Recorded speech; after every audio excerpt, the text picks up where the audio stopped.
안녕하세요, 빵택입니다. 오늘은 많은 분들이 한 번쯤 들어보셨을 법한 이야기 하나로 시작해보려고 합니다. 먼저 이야기를 들려드리겠습니다. 어느 작은 바닷가 마을, 한 사업가가 여행을 왔습니다. 해변을 걷던 그는 배 한 척이 돌아오는 걸 보았습니다.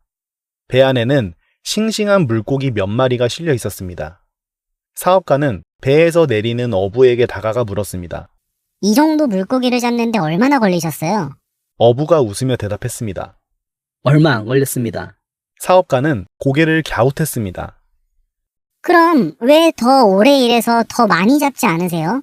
어부가 다시 웃으며 말했습니다. 이 정도면 가족 먹고 살기엔 충분하니까요. 사업가는 이해가 안 간다는 표정으로 물었습니다. 그럼 남는 시간엔 뭘 하시는데요?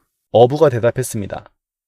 늦잠도 자고 산책도 하고 저녁엔 사랑하는 아내와 아이와 함께 시간을 보냅니다. 사업가는 진지한 얼굴로 말했습니다. 그러시면 안 됩니다. 배를 늘리고 사람을 고용하고 사업을 키우셔야죠. 그래야 큰 돈을 벌 수 있어요. 어부가 물었습니다. 그렇게 되면 어떻게 되는데요? 부자가 되는 거죠. 그 다음은요?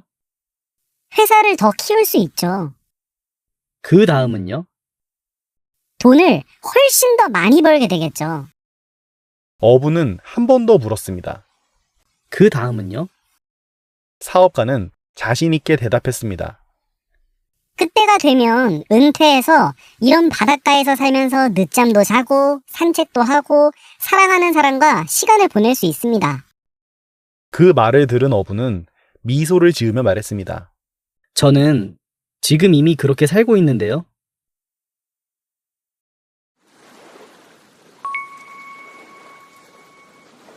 여러분은 이 이야기를 듣고 나서 어떤 생각이 드시나요? 역시 행복은 소소한 데 있구나. 돈 거릴 필요가 없다니까. 우리는 다 사업가처럼 살고 있는데 사실 어부가 정답이었네. 이렇듯 누군가는 이야기를 듣고 무언가 깨달음을 얻게 됩니다. 그리고 저는 깨달음보다는 이런 생각이 먼저 들었습니다. 아, 이 어부는 집도 있고 배도 있고 아내와 자식도 있고 나중에 아무 일을 안 해도 먹고 살 수 있을 정도로 자산을 쌓아뒀겠구나. 그렇지 않고서야 저럴 수가 없지. 라고요. 만약 그렇지 않다고 가정하면 어부는 아주 지 행복한 것밖에 모르는 능력 없는 가장이 되는 겁니다. 생각해보면 사업가는 그냥 지나가는 말로 던진 게 아닙니다. 배를 늘리고 사람을 고용하고 사업을 키우라는 거. 이거 지금으로 치면 누가 나한테 와서 구체적인 사업 확장 로드맵을 던져준 거나 마찬가지인 겁니다. 근데 어부는 먹여 살려야 할 처자식이 있음에도 불구하고 그걸 그냥 저는 이미 행복한데요? 한마디로 걷어 차버린 겁니다. 알고도 안 한 거랑 아예 몰라서 못한 거랑은 완전히 다른 얘기잖아요? 어부는 몰라서 못한 게 아니라 알고도 안 한 쪽에 가까운 겁니다. 이게 뭔 개 티발롬스러운 얘기인가 싶으시겠지만 진짜로 딱 저 생각이 먼저 들더라고요. 어부는 늙어서도 물고기를 잡아야 됩니다. 나중에 정말 몸이 아파서 힘에 부쳐서 낚시를 못하게 되면 어떻게 될까요? 그 낚싯대는 아내가 들게 되거나 아내마저 힘들어지면 결국 자식이 대신 낚싯대를 들어야 되는 상황까지 옵니다. 여기서 자식은 낚시를 하는 게 본인이 원하는 삶일까요?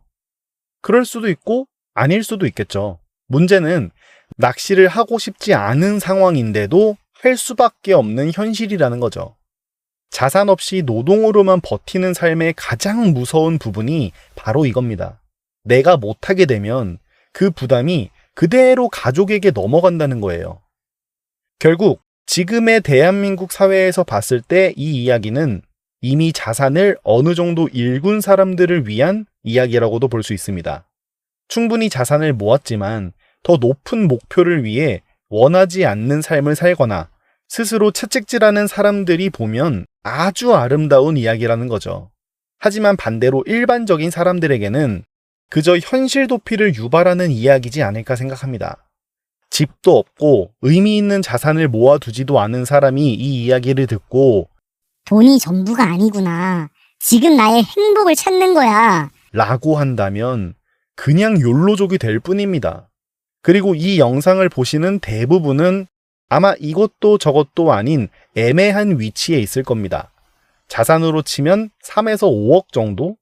자산이 하나도 없는 것도 아니고 그렇다고 충분히 모아놓은 것도 아닌 상태죠. 이 사람들이 제일 헷갈립니다.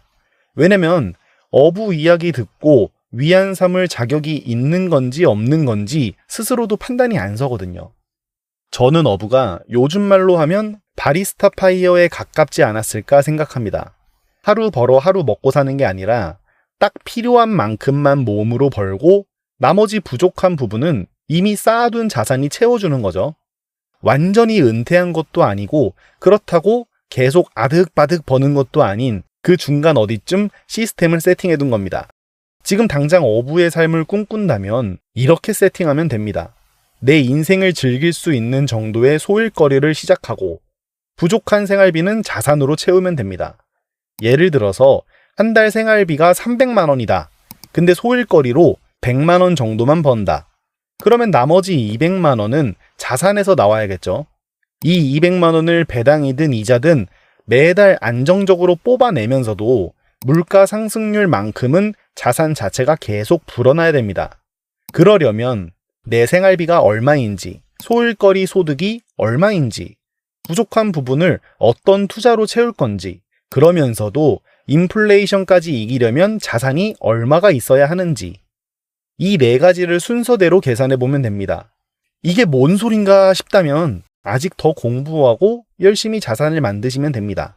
반대로 이미 계산이 끝났고 가능한 상태인데 고민인 거라면 용기 내서 조금씩 어부 쪽으로 방향을 틀어봐도 되지 않을까 싶습니다. 결국 이 이야기의 진짜 교훈은 지금 당장 행복하게 살라는 게 아니라 내가 지금 어부인지 아직 사업가여야 하는지부터 정직하게 판단하라는 겁니다. 아름다운 이야기에 취해서 내 통장 잔고를 못 본 척하는 순간 그 낭만은 몇 년 뒤에 훨씬 더 잔인한 현실로 돌아올 겁니다. 거창할 거 없이 내 한 달 생활비가 정확히 얼마인지 계산해보는 것부터 시작하시면 됩니다. 의외로 이거 정확히 아는 분 별로 없습니다. 이게 나와야 내가 지금 어부에 가까운지 아직 사업가로 더 뛰어야 하는지 답이 나옵니다. 오늘 이야기는 여기까지입니다. 이야기가 들을만 하셨다면 구독과 좋아요 부탁드리겠습니다. 지금까지 빵택이었습니다.